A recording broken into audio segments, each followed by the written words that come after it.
everyone, ladies and gentlemen, around the world. I am Ray Hobbs, head of operations at KGRA, but more importantly, I'm also a producer, and I dread the day that I have to let that go. You're locked in to KGRA-DB, the Global Radio Alliance, and this is the Cameron Files, exclusively right here on your contact for the best in paranormal talk radio on the planet. Grant is on deck. He has been busy as a bee putting together tonight's panel. He has one fantastic show all lined up for all of you who take the time to come and listen to his program every week. Be sure and follow him on YouTube and his new website, beyondpresidentialufo.com. All right, we've got so much to get to. Don't want to take up any more of your time. I'm going to hand it over to Grant. Grant, take it away, my friend. Good evening. It's October the 9th, 2018. This is Grant Cameron, and you're listening to the Cameron Files. As always, thank you for taking time from your valuable day to spend some time with me to listen. Fasten your seatbelts for takeoff. We're about to go very, very fast, and tonight we're going to go very fast. Like CNN and Fox News, they have their talking heads. Tonight we have our own talking heads, and we're going to be talking TTSA and disclosure. It's going to be a fast-moving session. Short answers. We have 4 people, 50 minutes. And my only role here tonight will be to cut off my experts to move to the next one. My 4 guests for tonight are Melinda Leslie on the West Coast, the primary MILAB expert in the world. And as I discovered last year, done 30 years of research on the government disclosure game, and she came up to the same conclusion as I had. And the only political comment I'm going to make tonight is that she is, for me, famous for doing the conversations with Jim Semivan. A lot of people give me hassle about this. It is a real event. Melinda contacted me I was inputting questions. It's a real event. Melinda, it was the only person to talk to Jim Semivan. My second guest tonight is Frank Stalter. He runs UFO News Network Sunday radio show. And he puts probably more scientific-related UFO material on the net than anybody I know. He's very, very active. My third guest is James Iandoli, if I pronounce it right. He's an experiencer, and he's also a co-host with Frank on UFO News Network Sunday, the podcast. And my last guest has been on the show once before, is my buddy who's Buddy. Buddy is known as Alien Protocols. He's from New York. So we have 2 New York guys. We have a Philadelphia person, and we have Melinda, who's in Arizona. So my first question is to get each of you, and we'll start with Melinda, then go to Frank, and then James, and then Buddy. So sort of just do a couple-minute intro as to who you are and what you're actually working on right now. All right. Well, you threw it to me. This is Melinda. And, okay, so I have many irons in the fire, if you will. I do UFO sighting tours every night. I just completed tour number 956, and where I take people out with military night vision goggles to have UFO sightings. I've been very active in doing, as you already said, MILAB's research, which is military involvement in alien abductions, the harassment, surveillance, targeting of alien abductees. And I have that going on. I'm now on the board of directors for a major new conference called UFO MegaCon.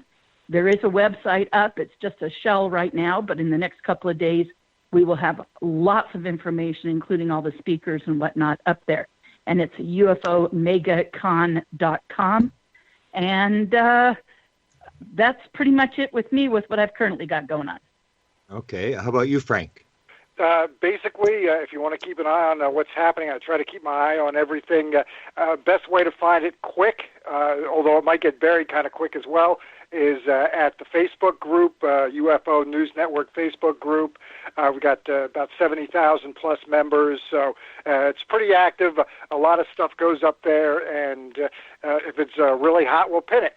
We also do the show when we can, maybe not every week, but most weeks we try to get something on Sundays done, and it's great to be able to go directly to people that know what's going on, try to ask them the best questions that we can, and get those answers and put it out there. That's over on YouTube. That's UFO News Network Sunday, and that's basically it. I do try to focus on the metamaterials, the scientific papers. Some of them are available to read, and try to get through that stuff. Try to stay up on that. But the main thing is if it's new and it's hot, we try to get it, and we try to make it available to anybody who's looking. Beautiful. Super. James, how about you? Hi, I'm James. I currently run the CE5 Initiative Facebook group. Me and my friend Dave basically brought the CE5 Initiative to social networking via Facebook. I also co-host UFO News Network Sundays with Frank, where we try to focus and highlight on probably what we think is the most credible and important information that's ongoing right now. I'm also launching a project soon called Engaging the Phenomenon. And right now that is on Twitter. But in a few months to a year, it's going to launch into a multi-platform project. Beautiful, beautiful. And Buddy? Well, I've been more in the public arena in the past year, but I've been involved with this my whole life, basically. I'm an experiencer from 6 years old. I'm a psi practitioner and researcher, and about a year and a half ago started officially this Advanced Protocols Data Project. And basically we're looking to garner scientific data from UFO and paranormal encounters, and launched the Alien Protocols channel about 6-7 months ago. And as part of our data and research, I've been doing a lot of mining and exploring and researching and interaction with all the different characters. Beautiful. Okay, now we get to the important part. The reason I've got all of you guys on here is I've been following the TTSA, the government disclosure thing, and all of you I've watched closely because you're all playing sort of a role. You've tried to interact to figure out what's going on. So let's go again, starting with Melinda, and give me what you've worked on in terms of TTSA and what you might be able to add, any sort of latest rumors or gossip that you've heard. Okay, I'll try and be brief. I kind of have a list of stuff I could actually go through real quick. First off, I've been following this subject actually for 30 years.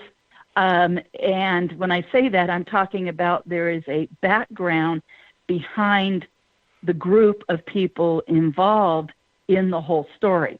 And it didn't come out of nowhere. ATIP didn't come out of nowhere.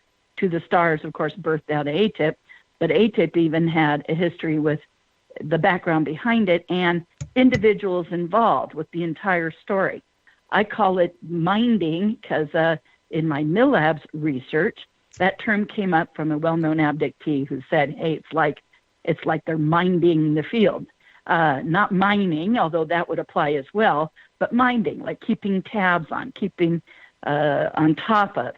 And so they've infused the UFO field with disclosure information for 40 years. I've been into it for 30, but I realized it went back before then, and went back to what we now know as the aviary, as an example. And it's the same people. And then they've been involved all along, and it is dovetailed directly with my MILABS research all along because they've been very interested in abductees. As all of you on the phone are aware, and those listening, that they've had that interest with the genetics and the work of Gary Nolan and Kit Green, etc., but that the interest in the abductees goes back at least 30 years by these same individuals. And even going back to an original meeting minutes at BDM Corporation in 1985, I believe, and those meeting minutes specifically stated their interest in abductees, as well as as well as other key issues. They were interested in abductees' DNA, psi abilities, and technology that abductees have seen. And as you well know, Grant have flown technology, have flown the craft, etc. And they were creating an abduction database, and were interested in their DNA, even going back then, and getting blood work on abductees. And back in their original meeting agenda minutes, it says that they wanted to consolidate all data to establish a threat.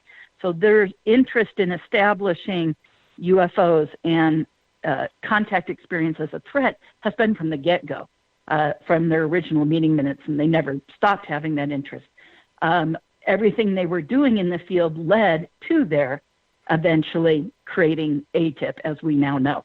And I gave a whole recent presentation in depth about this. So rather than take more time now, I really recommend people go to www.mufonmarinsonoma.com and go under the on-demand, there's a drop-down menu, go to the on-demand items, and right there, as soon as they open that up, they will see a recent presentation I did in the end of August for that MUFON, where I go in depth. And Grant, as you know, I spoke the previous March on the same subject, but I updated it. And so this is completely updated, including my meeting with Semivan and everything else added in. So again, that's under mufonmarinsonoma.com. Go under the on-demand items, and you can watch the complete. It's about an hour and 40 minutes total. Okay, yeah. So you've interacted with Semivan, Putoff, John Alexander. Yeah, you've encountered a number of these people that are involved, right? Very far back, because these guys were part of the, as you know, the working group, and their involvement with the working group going back 40 years, and I've had involvement with them going back 30, and actually even prior to that, to earlier in the 1980s, with becoming friends with a man by the name of Jack Houck, who was a member of the group, who has now passed away.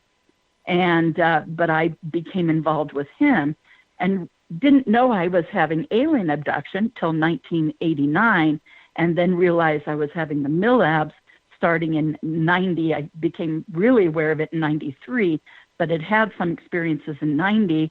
But it turns out my background in knowing Jack Houck suggests that there's a background going back before then that maybe, like, I don't even remember those experiences, but I have this background with Jack Houck. And so when these guys surfaced related to my research, it was in hindsight realizing, wait a second, I've had involvement with them going back to the 80s. Yeah, same characters. Frank, you interacted with Nolan. Anybody else? You did a lot of sort of interaction. Yeah, Nolan. That one kind of just fell into my lap, but it was an offer I couldn't refuse. This was right before was it? That was right after Christmas. We must have caught him during semester break, but he did a real quick AMA at my Facebook group related to the metamaterials. And that kind of got me started on that a little bit. It was real nice of him to do, and as it was going on, it answered a lot of he answered all the questions that we had for him right at the group. It was great. Filled us in a lot because if you remember that New York Times article, it was just kind of a passing mention. It wasn't really a lot of details, but he answered the questions and provided enough leads. He'd mentioned the Red Pill Junkie article. Actually, it was not Nolan himself, but it was another member of the group who had seen that article. I hadn't seen it, but another member mentioned him and mentioned it and asked him about working with Valet. So, we've got a pretty good group that asked some pretty good questions. But he was able to do that. And Red Pill Junkie is another guy who deserves some credit here because he's another guy who's following the material stuff pretty closely and is well on top of it. But getting back to that, the AMA went real well, and I liked it so much that I asked Nolan, you don't mind if I just copy and paste this and put together a blog article because in a Facebook group it's going to get buried before you know it. So he was fine with that. So I put it up over at my blog, the UFO Partisan blog, And it's been sitting there, and more has come out since then. I mean, we got so much from him, but then I read the Red Pill Junkie article about Valet.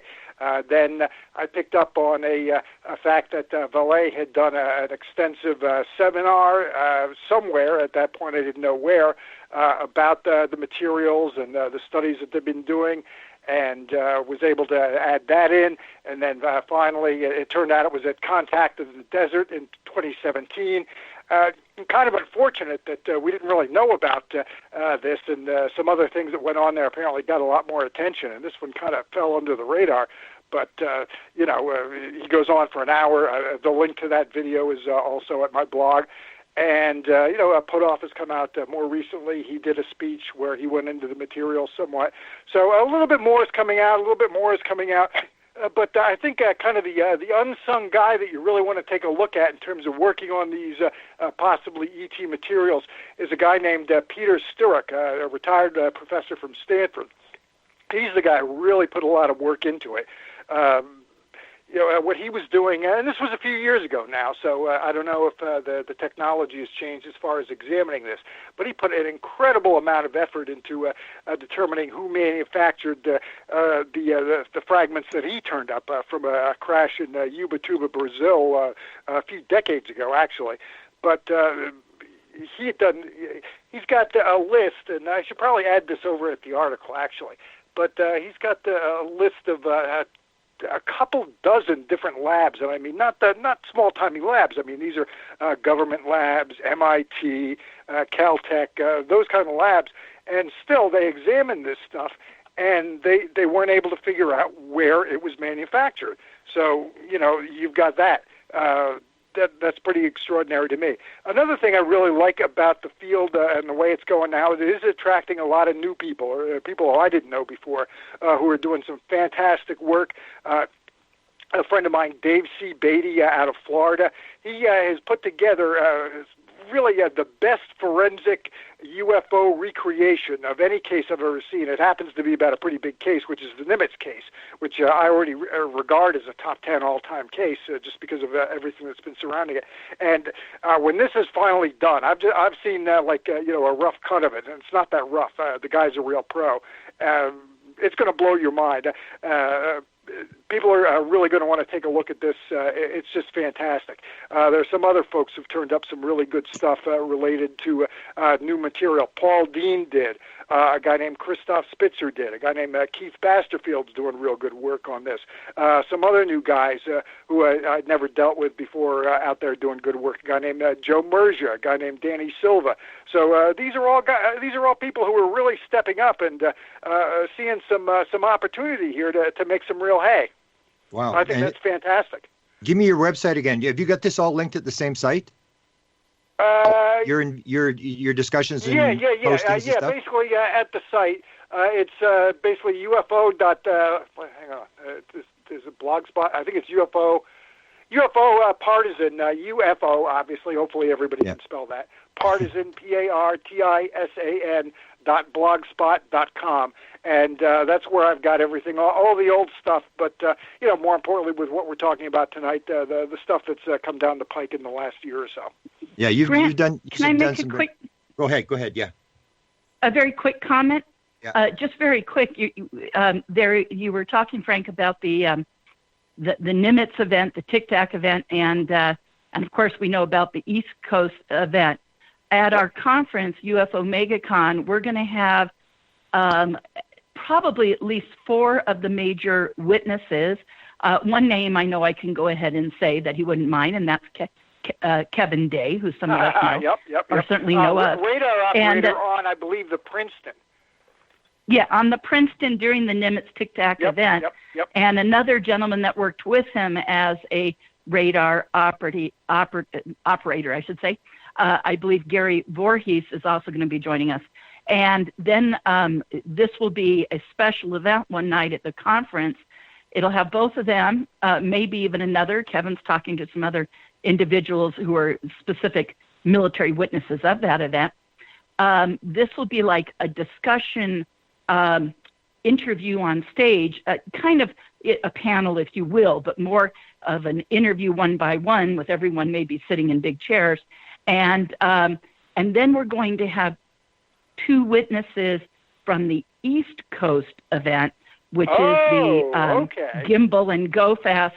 These gentlemen have not, no one involved with that has come forward at all, to my knowledge, with specifically that event. That's right. And, that's right. That's why it got my attention. And so we're going to have a major researcher and producer in the field, Bob Kiviat, is going to be interviewing these individuals on stage as a special event one night at our conference.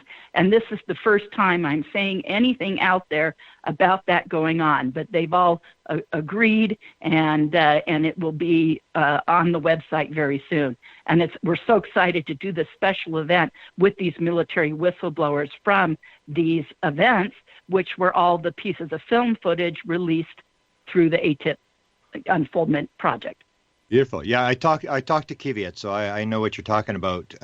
He did Alien Autopsy. He's done a bunch of stuff for Fox, a bunch of UFO documentary stuff. Pretty high level guy, and he's he was in the background until you mentioned his name now. But that's exciting stuff for your conference. Frank mentioned young people, and we got our young guy here, James, there's very few young people in the field. So James, tell me how you got into this thing. You're an experiencer, and what aspects of the story, the TSSA story, have you gone after? Oh, well, obviously I got into this from some UFO experiences early on, and I always had a genuine interest in the subject to begin with. And when you have UFO experiences, you're not coming out of this thing. So, yeah, I'm hoping. Yeah, for forever, I guess. I mean, as long as you're here. And I'm hoping that more people pick this up, especially from the younger generation, because of TTSA. And I think that's kind of going to happen, for better or worse. One of the things TTSA is doing, being out there and putting out this multi-platform initiative, is that they're going to attract a different crowd of people. But for TTSA, there's been a lot of things said, even back in the New York Times article, that not everybody continues to talk about, because there's so many things that were thrown out there. Like the metamaterials was one thing. Another thing that they mentioned was that there's other ongoing UFO programs, and it's like, what? What do you mean? And there's not been too much follow up on that, except more recently, Jeremy Corbell, in an interview, said that there are 4 other ongoing programs that will probably be declassified. And he said, he put that on the record and said, I'll probably be proven correct afterwards. So he put his name out there on that. And he also had mentioned that as of 2015, I think he said in 2015 alone that there were 15 tic-tac type events. We know one of them was Gimbal. But what about the other 14? And Chris Mellon, in his Washington Post article back a few months ago, he said that there were over a dozen tic-tac type events since 2015. And Jeremy Corbell said that he had gotten that from a different source than Chris Mellon. He confirmed that with us. So that's an extremely interesting point, that all these cases, and getting to that is that, of course, we know that one of the MUFON communications guy was rumored saying that he heard Elizondo say, he spoke to him, so he said he can put it out there, that come January, February, there's going to be another data dump of videos, maybe another few videos that we might see. So that's really interesting. Yeah. You interacted with Nolan, though, at one point, didn't you? Yeah. Gary, he's a really open guy. He's somebody I give a lot of credit to, because he really puts himself out there, and he's doing some serious work. And you're talking about somebody that's running their own lab at Stanford University. So to put some time and effort into this, and then engage with researchers like us, I give him a lot of credit. Even though but he, one thing that I think that people don't realize is that, TTSA is doing a material study, but they also had mentioned that Gary Nolan was working on some materials with Jacques Vallée, and Jacques Vallée had been working on materials for a long time, so them working together is a pretty big deal. And they also, at least Gary, he has the experiencer study going on with Dr. Kit Green.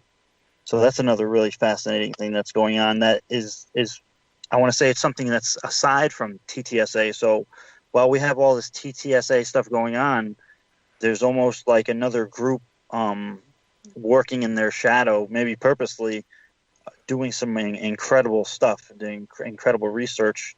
And, Gary had mentioned that there's going to be papers put out on this stuff, like peer-reviewed papers. It's not, it's not a joke. It's actual science. And, he put that out there.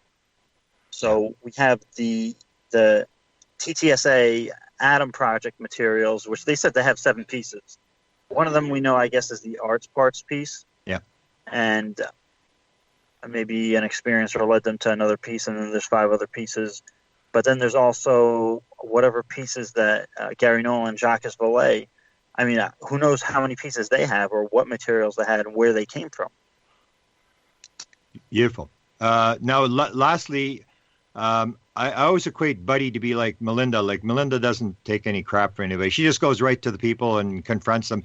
And Buddy's that type of person. Buddy has interacted with a lot of people, and some are on the record, some are off the record. So reveal what you can, Buddy, about who you've talked to and a little bit about what you think is going on and what you were told. Wow, there's so much to dive into here, especially after having the springboard of the previous conversations and everyone's great insights. And I'm excited to hear a bunch of the upcoming stuff. But there's just so much to dive into here. I guess just to stay on point with the TTSA stuff, of course it has a really deep history, and they tried to recreate this numerous times. You've spoken about this before, Grant, how this disclosure process has been recreating every 20 years or so. And about 20 years ago, another company called InterNASA wanted to do the exact same thing, and they had the exact same people behind it, and they were going to do the ship, the craft, reveal the technology, and have an entertainment division as well to do the education part. And it had all the same exact players, and that's the Joe Firmage Project. And it's the International, I forget exactly what it stands for, arts and something else too, and they want to do the exact same thing and have the exact same players. And one of the big players that you don't hear much about, except for really basically from you, Grant, is Ron Pandolfi. Yeah. And Ron has really been integral in all of these projects. All these players kind of interweave together, and it's a tapestry that goes across time, but the same exact topic. And you can go back and see how there's this connection that people don't even know between different people and everything. For example, Hal Puthoff is on, or was on, the board of Bigelow Aerospace for a long period of time. Hal Puthoff was also, and a lot of people don't know that, Hal Puthoff, I don't know if he still is or not, but he was on the chairman of the science board. But he also, of course, was one of the head people in the Joe Firmage Project 20 years ago. And, of course, he's bowed out more and more over time as that project has disintegrated and become nothing really but a disinformation campaign at this point. But there's a lot of these interweavings between all these different people. One thing I wanted to point out really quickly is Gary Nolan just resigned from To the Stars, and you can see that in the document they just released, the financial statement. He resigned, so that's an interesting point. There may be some interesting drama and gossip going on behind the scenes there. Another point I wanted to throw out there really quickly is Dr. Hari from Carnegie Science was one of the first ones to work on arts parts and the pieces and the metal. And I just put out some pictures and videos and the graph of some, I don't know, I haven't done the research on it to see if it's been disseminated into the public before this week or not. But that's some new information and pictures and test results on that stuff. And I have tons of information on all of this stuff and the Tic Tac incidents. And I've been saying about the Tic Tac incidents that there was a bunch more of the Tic Tac incidents, and they're all interwoven together. They tie in with saucers, and they're capturing rendezvous between the Tic Tacs and the saucers. And they had numerous, I forget the exact term, but basically where they intercept with the craft. And time again, the craft will shut off their weapon system and leave peacefully. Oftentimes, there's even little gestures at communication or mimicking physical movements of a craft and stuff, like these vehicles oftentimes do to people on the ground when they mimic flashlights and things like that. But I've got so much information on these different people in the background, and of course I got the entire Chris Mellon leak that a lot of people got, which is a crucial thing to talk about. Okay. This Tic Tac case is really the premier case in ufology in terms of my opinion, in terms of evidentiary value. There is so much data on it, so many witnesses of such a high caliber, and the scientific equipment, the equipment that has, like Sky One is one of the most, at the time, was the most advanced radar system in the world. They believed it was better than any other countries, Russia, China, anybody. And all of these different systems were brought to bear on these incidents. And they've tracked the craft going from space through above 80,000 feet, into the water. And it's going on with large groups of them time and time again. On my channel, I've talked about the Tic Tac stuff and some of the confidential information that I've got about some of the other cases and how they kind of interweave and connect with each other. And despite the fact that recently a study came out from, I think it was National UFO Reporting Center, saying that UFO reports have dropped within the general public despite the fact that more people have cameras. But they seem to have they're really spiking over the past 15 years, and more so the past 8, with the military. And there's repeat incidents at locations. And places like Malmstrom, which is a big case from this year that nobody is talking about. Ex-Senate Majority Leader Harry Reid mentioned it very briefly in New York Magazine just a couple months ago, and he said a startling statement about the incident, and no one else is picking up on it. No one is reporting on it. These craft have a tendency to have repeat occurrences at and this is one of the things that ATIP found out. It's not just during military operations at sea. This is at DOD locations at land. And Malmstrom is one of those repeat locations. There's numerous other repeat locations. And these locations have a big common ground, and that's nuclear weapons often. Okay, so, give us the site where you're putting this, and then I want to bring up this Nolan thing again. Where are you posting your stuff? Alien Protocols, my YouTube channel, and on Twitter. So I tweet out the pictures, and I do videos on the more elaborate stuff and some of the documents and who the people are. I've released names and stuff like that, like the big source that no one wanted to release, but is a crucial source. And I think it's really important to talk about what that Chris Mellon leak was for, what that document was for. Yeah. But we'll get to that. Time. Yeah. Well, that's one of my questions coming up. But I want to throw. You brought up Gary Nolan resigning and Jacques Vallée has backed away. Not totally, but he's backed away. Has anybody got any comments as to what's going on there? Yeah, Jacques Vallée, he's focusing more on the materials now, and he did not. People misinterpreted him, and he said he was. They were laughing over lunch about that people had misinterpreted that he's leaving the field. That he's not actually leaving the field. He's focusing more on these materials and getting people together to work on the subject in a very serious way. Is he working with TTSA still, or is he backing away from them, or is it what's he actually doing? He's never officially worked with TTSA. He has written the foreword for Peter Levenda's book Gods, but he's never officially, as far as we know, worked with TTSA. But he has been working with other brilliant people.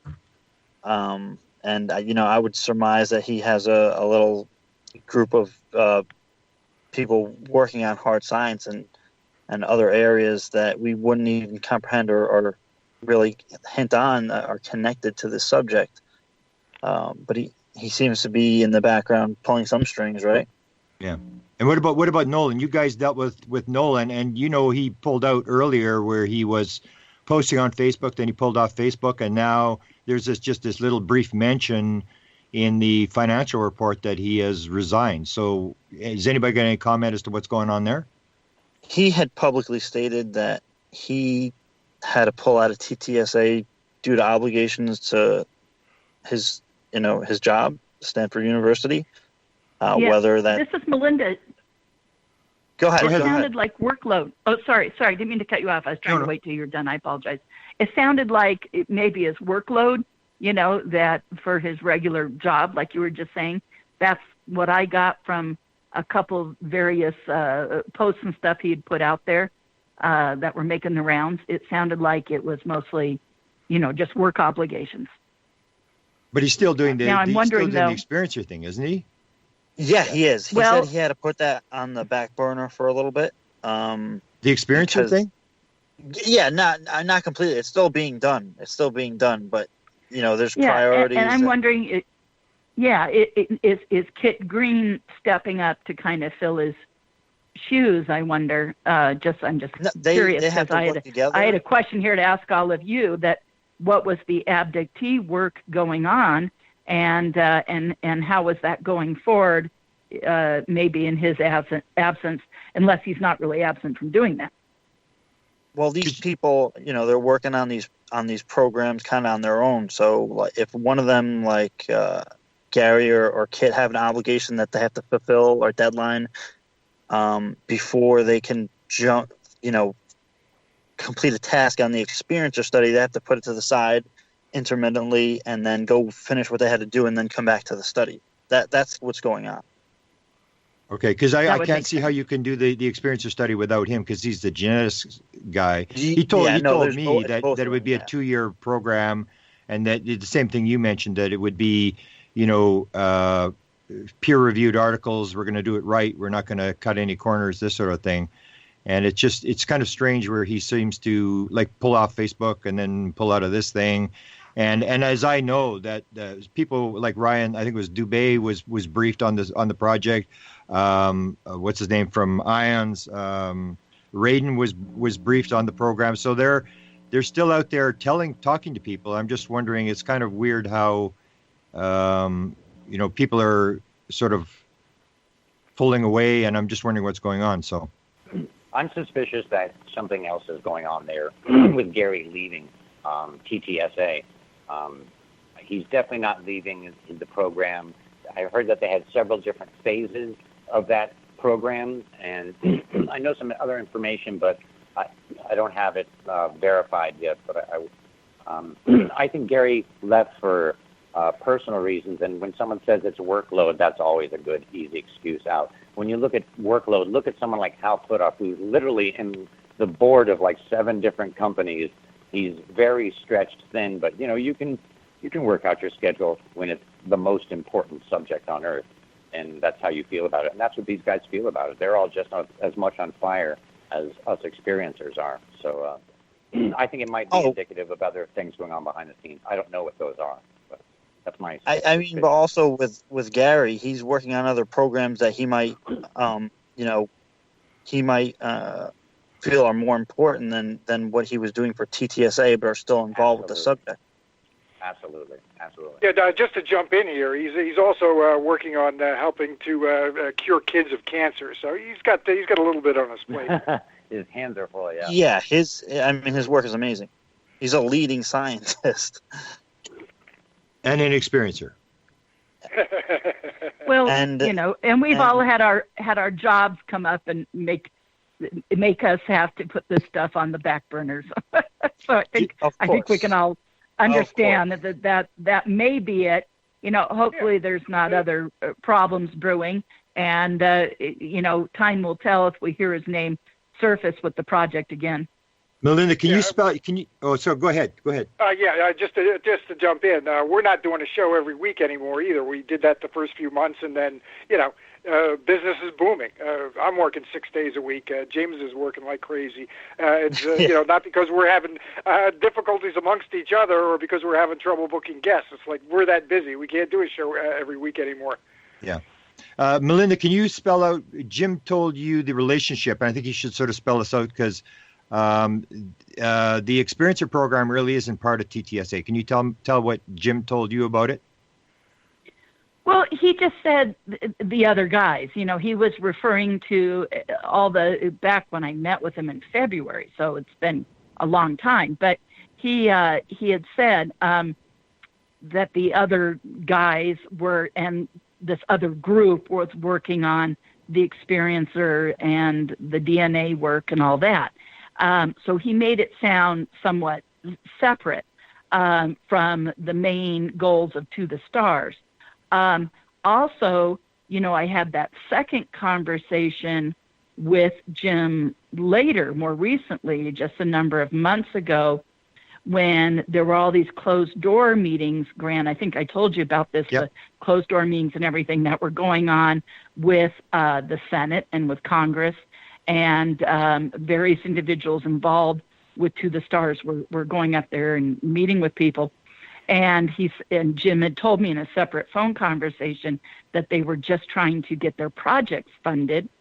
And then later we heard through the grapevine, and some of you guys might know more about this, that they received through Black Project money and whatnot, not necessarily To the Stars directly, but through the work they were doing, $100 million up front, and later $400 million is what I was hearing through the grapevine. That I know I from one inside source that I have, that some of it went to ULA, United Launch Alliance, which is the Lockheed, Boeing, and Bigelow combined projects of United Launch Alliance, and that a good chunk of the money went to them, and that the other, I was told, went for threat assessment military research. Is an actual quote from someone involved, that it was threat assessment military research received a good part of that money. And I never called Jim, but I meant to call him and say, congratulations, I'm hearing that you got your projects funded. Do we know this for sure? Other people can jump in on this, the Senate thing and the money. Do we know this for sure, that they actually have some money? Because if you look at their financial report, they've only got $129,000 in the bank. Well, I heard the same exact Well, that's To the thing. Stars. That's not That's the other. separate. See, one thing if I can add really quick here, I think that's important to bring up now, is back in my original meeting with Jim, he also said that To the Stars was just the public part of a much bigger group, that there was a much bigger group. And I'm hearing from others involved with them that it's upwards of 200, and I've even heard numbers like 400 people. But regardless, if To the Stars is the public face of a group that is much larger, whether that's 50 or 200 or who knows how many, but it is the public face of a bigger group. So this bigger group involves things like players with United Launch Alliance and Lockheed and Boeing and whatnot, and these original meetings that we all heard about at Lockheed that Tom DeLonge went to, that involved all these key military individuals and whatnot. So obviously there's a bigger group at play here. And when we're talking about the funding, it's to those people's aerospace and military projects that money was awarded.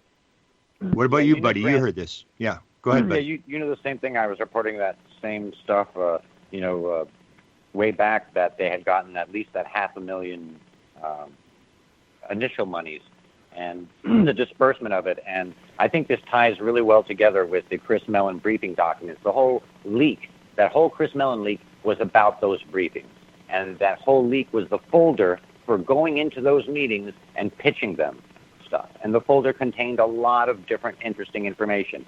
It had even DVDs, apparently, of what I've heard is the future videos that are going to be released in January. And I think I've sent you those pictures of those DVDs. And those of you who've seen the information from the Chris Mellon leak, it's very hard to get. I don't think you can get it anywhere on the internet now. But the information is stunning in there. It's absolutely stunning. Just the Nimitz case alone, the information on the Nimitz case alone, in my opinion, makes it the best evidence for extraterrestrial visitors ever, because of the quality of the equipment, the amount of witnesses, everything. It's absolutely stunning. And has everybody seen these documents? Is all the people here on the call are familiar with these documents? Yeah. I remember when I haven't looked at them in depth, but I have seen them, yes. Yeah, it's pretty amazing. But it doesn't just have, stuff about Nimitz. It has, like Luis Elizondo's resignation letter, which is a whole other different subject and topic. It also had the list of all the different research projects that were done, the extended list that Hal Puthoff keeps saying, oh, no, that's not the list, because it has some confidential things on it, classified things that they didn't want released. But it also has some threat assessments and threat scenarios and things like that they don't want talked about, how vulnerable the U.S. is to this technology. And our decision makers are vulnerable even psychotronically.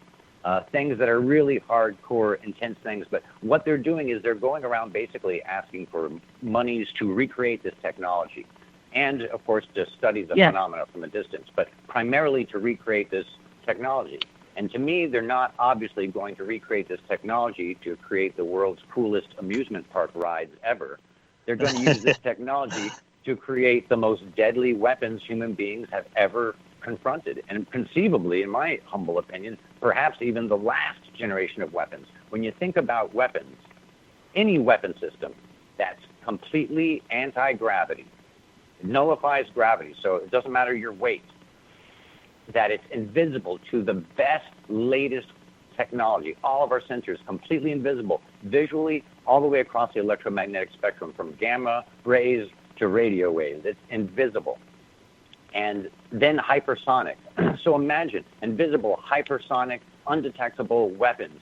This is some really scary, scary stuff. And the fact that they are pitching these visitors, and they even have the case history from ATIP, they're categorizing them and trying to say that they're a threat. They're definitely a threat. They're definitely a threat. And I think that kind of mentality is, of course, designed to garner funding, because if it's a threat, oh, geez, how much money do we have to throw into it? But if there's a chance of peaceable communication, no one's going around, Congress or the Senate lobbying for peace or communication or all the potential benefits of communication. They're lobbying for understanding this phenomena by any means possible and recreating it. And Hal Puthoff has a long history of this stuff. This is not the first time he's touched a piece of metamaterial. If you look at his history, he's created some theories about the vacuum that are being tested right now, and they're based on the ability to change virtual particles' polarity. And if you can do that, you can change the very nature of space-time and manipulate space-time. You can see in these newly released documents, he's talking about a new type of propulsion system as well. Let me pull up the exact phrasing of this system. It's this new beamed technology for To the Stars. This stuff is, of course, you're not going to prevent humanity from building weapons. And of course, the U.S. is concerned about another country building invisible, hypersonic, weightless weapons and armaments. But there has to come up a point of rationality here for a moment when we realize that we are being visited by an advanced race with advanced intelligences, and they're allowing themselves to be seen for a moment. And it's happening at an increasing rate right now. ATIP, OSAP, all of these are direct evidence of that. And if they could release all the information they have, we would be stunned by the amount of military encounters and the quality of the evidence for them. Luis Elizondo has hinted at how many. I've stated on my videos, and especially the early Tic Tac videos, how many cases they have, and it's a crap load. And they're trying to tell us something, and if it's true that this trend is changing amongst visitations, that it's happening less with the general public, more with CE5 and contact groups, and more with the military, this might signal some sort of greater change. Our environment's at a much worse situation. And all these factors come together. It's obvious these craft care about this biosphere. They're not going to nuclear weapon sites and nuclear sites because they're trying to start a war. If they wanted to destroy us, they could. They're obviously trying to warn us, which in the least is a peaceful message. The message they give experiencers are universally peaceful. So I just had to get on my high horse for on that note. This is Melinda. Can I comment on that note? Yeah, go ahead. Okay. Well, juxtaposed to all this going on with ATIP and To the Stars, we have, for instance, the work that free, the Dr. Edgar Mitchell Foundation for Research into Extraterrestrial Encounters is doing, and their new book. I'm actually going to walk to my bedroom. I just got sent this book by Ray Hernandez, and I'm telling everyone out there, they must read this. They must get this. It is incredible. Amazing. Thank you. I'm glad to hear you say that. It's called Beyond UFOs, The Science of Consciousness and Contact with Non-Human Intelligence. These guys are showing in spades through research, through scientific research, through the questionnaire they did with over 4,000 participants, that this is about consciousness. Now, Grant and I have known that, but it's just nice to have a research organization with incredible study and scientists on their board and whatnot, like Free does, to back that up, to say, yes, this is about consciousness. So we have that going on at the same time. I completely concur with everything you just said about they're pushing this as a threat, and they have all along. As I said, back in 1985, in the working group's original meeting minutes, and meeting notes, it was clear that they wanted to establish this as a threat, and it is to get their projects funded with get their projects funded in the aerospace and science and military. And unfortunately, I concur with everything that was just said, that unfortunately this seems to be being pushed for military buildup. Okay. Of course. Yeah. But, you make a really great point, though, about the Free Foundation. They did the study, and they came back with 87% of the experiencers had a positive experience. Many of them had healings. Many of them had other really positive experiences. So I just think that's really important to take into consideration when trying to decide whether they're a threat or whether they're neutral even. A lot of people think they're neutral. They're not. Yeah. Okay. Let me ask Frank and James to jump in. Have you seen these documents, and what do you think? Do you agree with this assessment? Yeah, I mean, it's really interesting. One thing is just baffling is like why were they even on Chris Mellon's website to begin with? And then when they started being posted, within an hour, I think that maybe 2 hours, you couldn't get them anymore. And then afterwards, the website was shut down. So you have to wonder. Well, Buddy has them, and he's going to post them, right, Buddy? I have been posting some of them, and yeah, I've had interesting experiences with people who wear much nicer suits than I do in the past few weeks.